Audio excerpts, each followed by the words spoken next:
Hello friends, સ્વાગત છે તમારું માકા સ્વાદમાં। આજે આપણે બજારના ભેળસેળવાળા પનીરને બાય કરીને ઘરમાં એકદમ ચોખ્ખું અને ફ્રેશ પનીર બનાવીશું।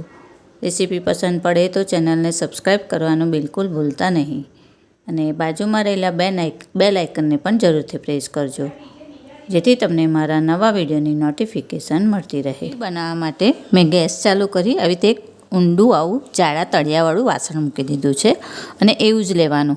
એની અંદર આપણે હવે 2-3 ટેબલ સ્પૂન જેટલું પાણી એડ કરીશું અને પનીર બનાવવા માટે આપણે ફૂલ ફેટ દૂધ લેવાનું છે। તમે આ અમૂલનું ગોલ્ડ 1 લીટર દૂધ લીધું છે, તેને આની અંદર હવે લઈ લઈશું।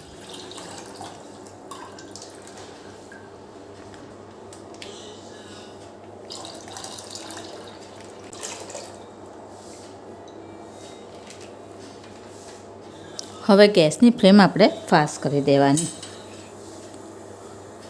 અને એને ઉભરો આવવા દેવાનો છે।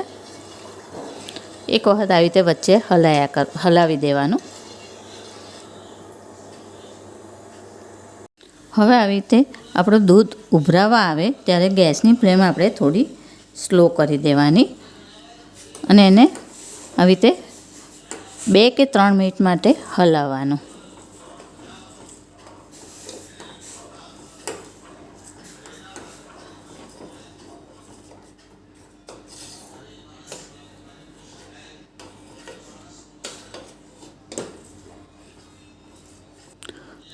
ત્રણેક મિનિટ માટે આવું ઉકળવા દેવાનું।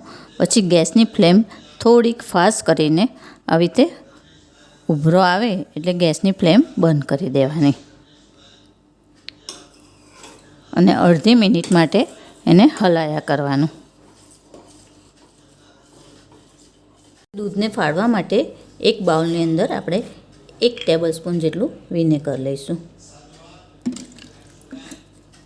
અને એટલું જ પાણી।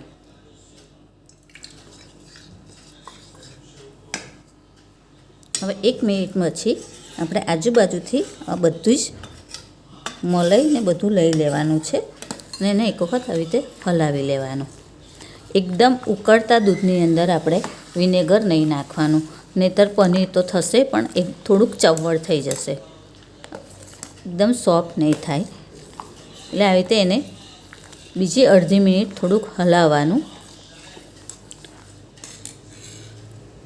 અને થોડું આ મિશ્રણ આપણે એડ કરવાનું અને હલાયા કરવાનું।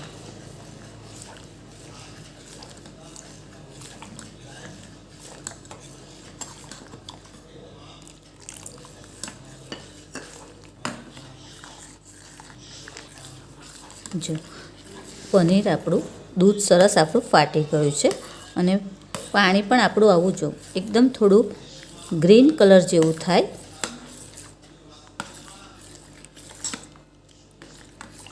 એટલે આપણે આવું હલાવવાનું હવે બંધ કરી દઈશું। હવે આને આપણે સાઈડ પર લઈ લઈશું। એક આવું ઊંડું વાસણ લેવાનું, એની અંદર આવી રીતે મોટી ચાળણી કે ગળણી જે હોય તે મૂકવાનું। એની ઉપર આવું એકદમ ઝીણું મલમલનું કોટનનું કાપડ લેવાનું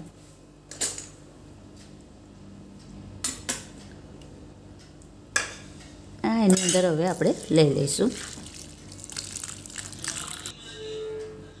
હવે જો આમાંથી બધું જ પાણી નીકળી ગયું છે, તો આ પાણીને આપણે બીજા એક વાસણમાં કાઢી લઈશું અને આમાં બીજું ઠંડુ પાણી થોડું લઈ લઈશું।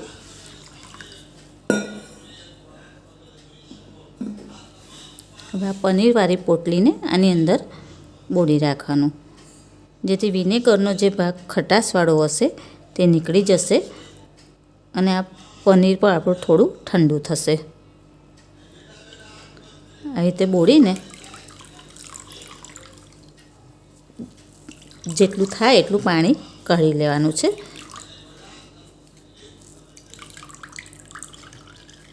બે ત્રણ વાર અંદર બોળીને આપણે આવી રીતે પાણી કાઢીશું તો જો આવું એકદમ સફેદ પાણી થઈ જશે।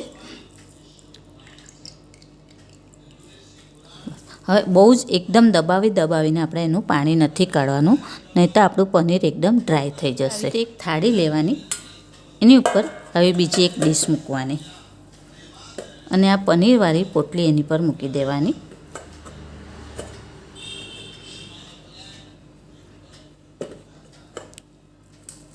આવી રીતે થોડું ચોરસ શેપની અંદર એને કરી દેવાનું. આવી રીતે ચોરસ શેપમાં કરીને ઉપર રીતે થોડું વજનદાર વસ્તુ મૂકી દેવાની. 10 મિનિટ માટે આવી રીતે રાખવાનું છે. તેથી થોડું ઘણું જે વધારાનું પાણી હશે એ નીકળી જશે. એથી વધારે એને નથી રાખવાનું. વજન લઈ લીધા પછી એને આપણે 15 મિનિટ માટે ફ્રીજમાં સરસ સેટ થવા માટે મૂકી દઈશું. 15 મિનિટ પછી આપણું પનીર સરસ સેટ થઈ ગયું છે. તો એને હવે આપણે કટ કરી લઈએ.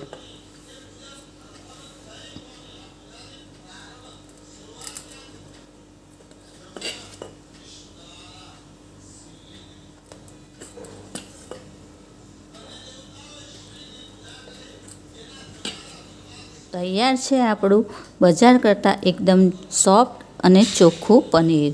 ફ્રેન્ડ્સ, આવી જ બીજી અવનવી રેસીપી જાણવા માટે મારી ચેનલને જોતા રહો, લાઈક અને શેર કરતા રહો. ચાલો ત્યારે ફરી મળીશું એક નવી રેસીપી સાથે. ત્યાં સુધી હેપી કુકિંગ. Thank you.